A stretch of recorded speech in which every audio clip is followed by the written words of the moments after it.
okay, 63 point advantage. It was 38 points coming into this race.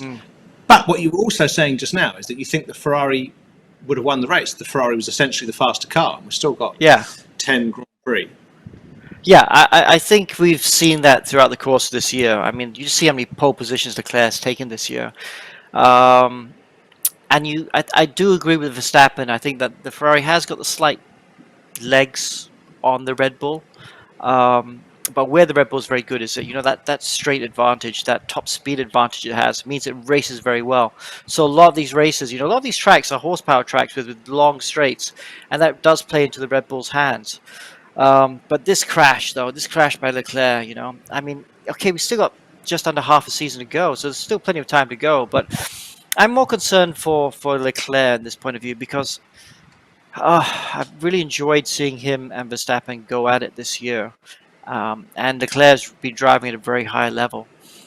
But if I could criticize him, it's his approach to how he deals with his mistakes, which I don't like. And I said this 2 years ago. The whole stupid thing he does. From a sports psychology point of view, that's not a good thing to do because that wastes a lot of energy.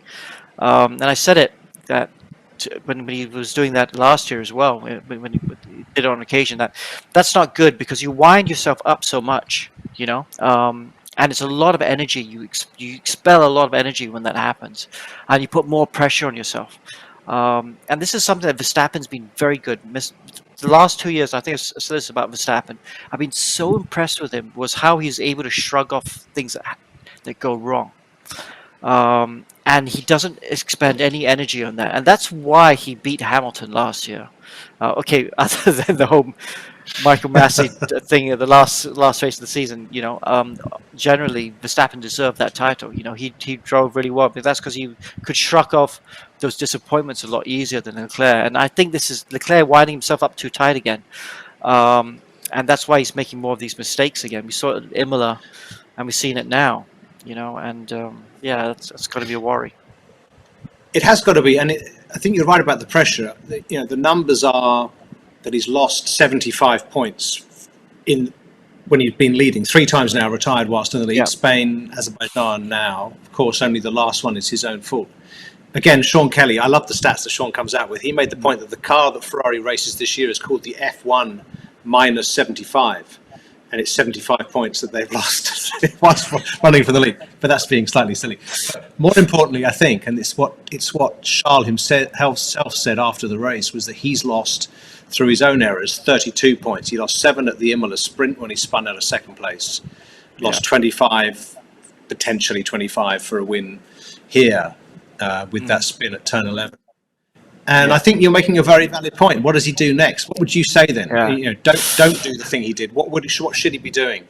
So now? this is why Hamilton also went on a long run of world titles. The way he could race and not make mistakes at a very high level was quite amazing. And that's what Verstappen's had to do these last 2 years. Leclerc has to learn how to do that as well. I talk about Saudi Arabia. I keep talking about Saudi Arabia earlier in the year. That was my favorite race of the season because the way Verstappen and Leclerc were going at it were such high-level driving, very close to the walls. And Leclerc was on the very cusp of having a huge accident several times. But that's what he's driving at. He's driving at such a high level. But Verstappen's also able to hit that high level. But we don't see him making those mistakes. And that's the difference. Leclerc has to be able to drive at that high level and not make those mistakes again. And the thing is, once you start making one mistake, another one starts creeping up, another one starts creeping up. And this is what happened to Vettel. Remember in 2018, Vettel was trying to launch a championship year against Hamilton, and it just kind of spiraled. And yes, they're in the same Ferrari again, and yes, they're having the same outside pressures as well. But Leclerc needs to be able to release those pressures and not be so affected by it. And I don't like it when people say, "Oh, we love how it's great to see Leclerc so hard on himself. That's why he's a true champion, because that's how champions get success." That's a load of nonsense, because all these drivers are extremely hard on themselves. They don't reach this level without being hard on themselves, and they all have failures that keep them up at night. But you also have to understand what's the best way of having performance. And beating yourself up is very. It takes energy and it takes It adds pressure, and these are all things you don't need to perform at your highest. Right. So as a sports psychologist, you need to be able to go, okay, this is the issue. What have I learned? What's this? Move on.